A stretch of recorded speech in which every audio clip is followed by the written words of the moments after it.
পুরুষোত্তম পুরী। পুরুষোত্তম জগন্নাথ এই স্থানের নাম হবে।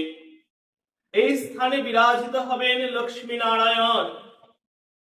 সমুদ্রের লম্বানো তটে, লবণাক্ত তটে স্থাপিত হলো মহাক্ষেত্র জগন্নাথ পুরী।